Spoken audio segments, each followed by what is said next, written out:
मंदिर में जाकर हमें ईश्वर से क्या मांगना चाहिए, हम क्या कहें क्या मांगे ईश्वर से कि यूं चुटकी बजाकर ईश्वर हमारी सारी समस्याओं का समाधान हमें दे दे। यूं चुटकी बजाते ही इधर हम मांगे, उधर चुटकी बजते ही ईश्वर हमें जो हमने मांगा वो हमें दे दे। ऐसा हम उससे क्या कहें, ऐसा हम उससे क्या मांगे, किस प्रकार मांगे।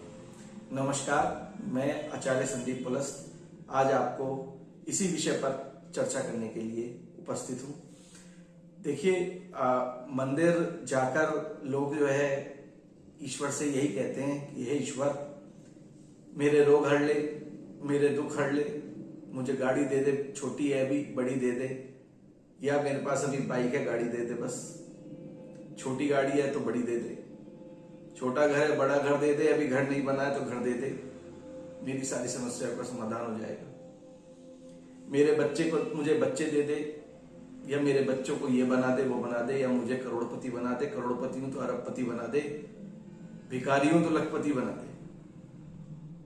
यही डिमांड्स हैं, सभी की डिमांड्स हैं। ईश्वर किस किस की डिमांड्स पूरी करेंगे? वो कौन चुनिंदा व्यक्ति हैं जिनकी डिमांड्स ईश्वर पूरी करेंगे? आपने कभी सोचा है?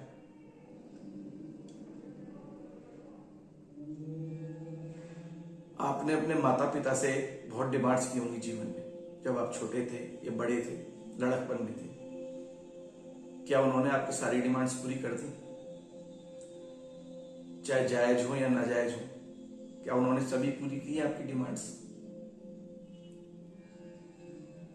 आप आज सक्षम हैं? क्या आपने अपने बच्चों की सभी डिमांड्स पूरी कर दी आज तक उन्होंने जो आपसे मांगा? आप तो भगवान स्वरूप है अपने बच्चों के लिए, या आप अपने माता पिता के लिए भगवान स्वरूप थे?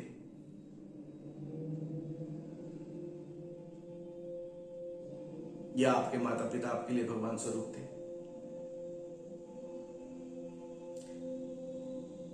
नहीं करी होंगी ना आप लोगों ने, ना तो आपके माता पिता ने आपकी सभी डिमांड्स पूरी की होंगी, ना आप लोगों ने अभी तक अपने बच्चों की सभी डिमांड्स पूरी की होंगी।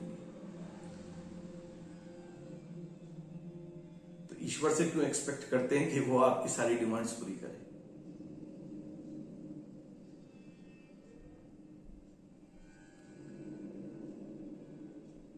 मैं समझाता हूं आपको, एक और उदाहरण लेता हूं, उसमें मैं आपको यह समझाने का प्रयास करूंगा कि ईश्वर किसकी सुनते हैं, कौन लोग ईश्वर के कृपा पात्र होते हैं।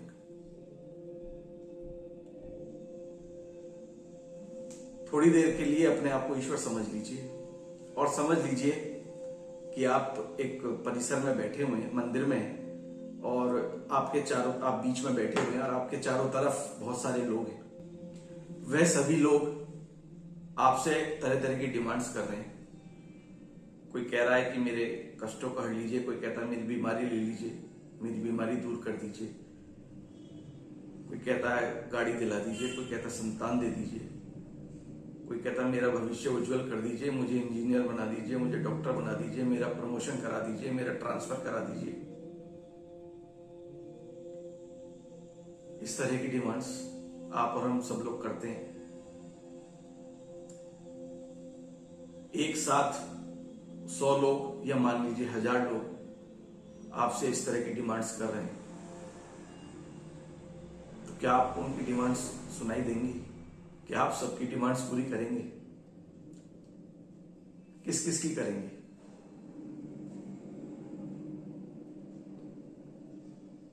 किसी की भी नहीं कर पाएंगे आप, क्योंकि जो व्यक्ति जिस पात्र है उस व्यक्ति को ईश्वर ने वह चीज उसको दे रखी है, ऑलरेडी उसके पास है, या वो जिस चीज का भविष्य में पात्र बनेगा ईश्वर उसको वह चीज स्वयं प्रदान कर देगा। हाँ, कर्म हमें करना चाहिए। ज्योतिष भी कहती है कि सब कुछ कर्म प्रधान, बिना कर्म किए कुछ नहीं होता। लेकिन पात्र तो बनेंगे आप, तभी तो प्राप्त होगा। ईश्वर से बैठ के एक स्थान पे आप डिमांड करते रहेंगे तरह तरह की, तो कैसे पूरी होंगी वो डिमांड्स? क्यों करें ईश्वर आपकी डिमांड्स पूरी? आप कर देंगे? आपसे 1000 लोग डिमांड्स करें? पूरा संसार छोड़िए, भारतवर्ष में ही 150 करोड़ लोग हैं, और वो सोचिए कि 150 करोड़ लोग हर क्षण एक नई डिमांड ईश्वर से रख रहे हैं। तो क्या गुजरेगी ईश्वर पे? किस किस की सुनेंगे वो? किस किस की डिमांड्स पूरी करेंगे?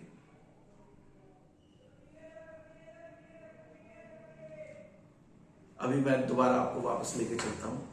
आप बीच में बैठे हुए हैं, आपके चारों तरफ 100,000 लोग हैं और वो अलग अलग तरह की डिमांड्स कर रहे हैं। तभी एक व्यक्ति जोर से कहता है कि हे ईश्वर, आपने मुझे जीवन में जो कुछ दिया है उसका आपको धन्यवाद, हृदय से धन्यवाद, बारंबार धन्यवाद। तो सहसा ही आपकी आंख खुलेंगी, आप चारों तरफ देखोगे कौन है भैया, इतने सारे लोग तरह तरह की डिमांड्स कर रहे हैं और ये धन्यवाद देने वाला कौन है? उसी क्षण, जिस क्षण ईश्वर का ध्यान आपकी तरफ आकृष्ट हुआ, आप उसकी कृपा के पात्र बन गए। आपको कुछ मांगने की जरूरत ही नहीं है।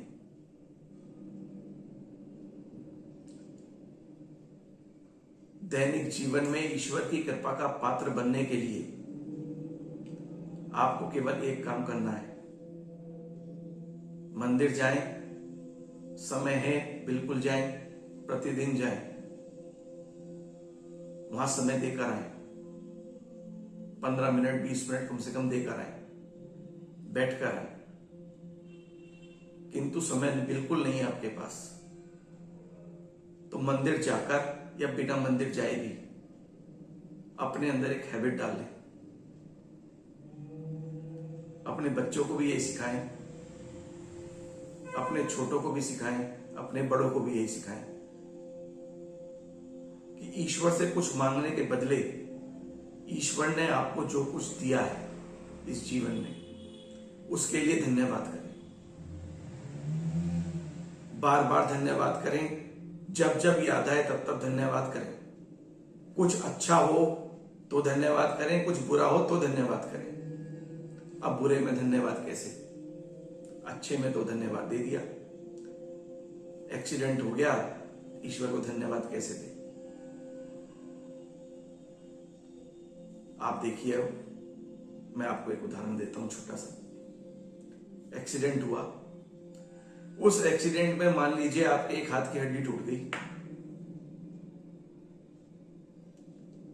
वो तो ऐसा भी सकता था कि आपके दोनों हाथों की हड्डियां टूट जाती और आपकी टांगों की भी हड्डियां टूट जाती, आपका सर भी फट जाता, आपकी रीढ़ की हड्डी भी टूट सकती थी।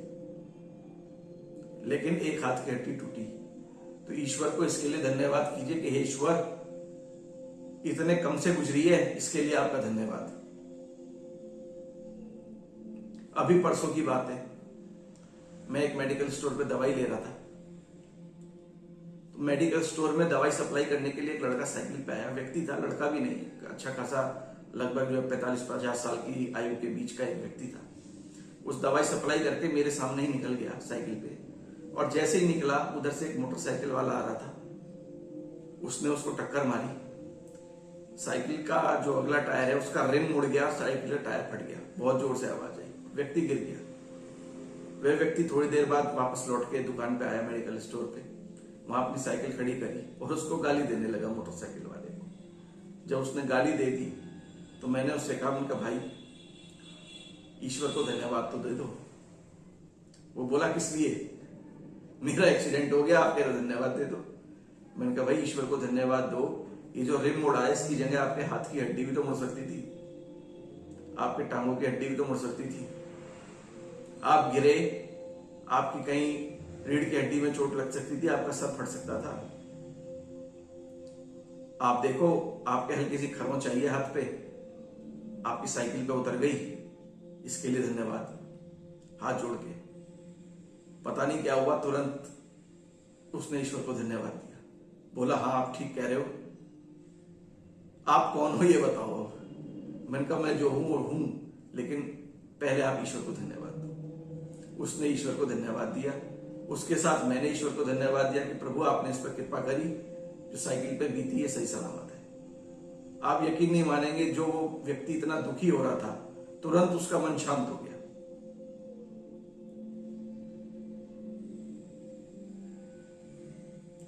तो हमें कुछ नहीं करना है, हमें ईश्वर से कुछ नहीं मांगना है, हमें ईश्वर को केवल जो उसने दिया है धन्यवाद करना है, क्योंकि जो हमें प्राप्त है हम उसी के पात्र हैं।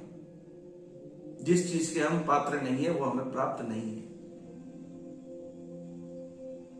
चाहे आप भूतकाल में चले जाइए, चाहे भविष्य काल में चले जाइए, चाहे वर्तमान काल में चले जाइए, जो मिला था उसके हम पात्र थे, जो मिला है, जो मिल रहा है हम उसके पात्र हैं, जो मिलेगा हम उसके पात्र होंगे। तो बस एक काम कीजिए, ईश्वर का हृदय से धन्यवाद कीजिए। अच्छा हो तो भी धन्यवाद कीजिए, बुरा हो तो भी धन्यवाद कीजिए, कुछ घटित नहीं हो रहा है, नॉर्मल जीवन चल रहा है, तब भी धन्यवाद कीजिए। जब जब आपको ध्यान आए दिन में, तब तब धन्यवाद कीजिए। आप देखिए आपका मन कैसे शांत होता है, आपका चित्त कैसे शांत होता है, और आप कैसे ईश्वर की कृपा के पात्र बनते हैं। आपकी लाइफ में अनएक्सपेक्टेड चीजें होंगी, अनएक्सपेक्टेड इवेंट्स होने शुरू हो जाएंगे।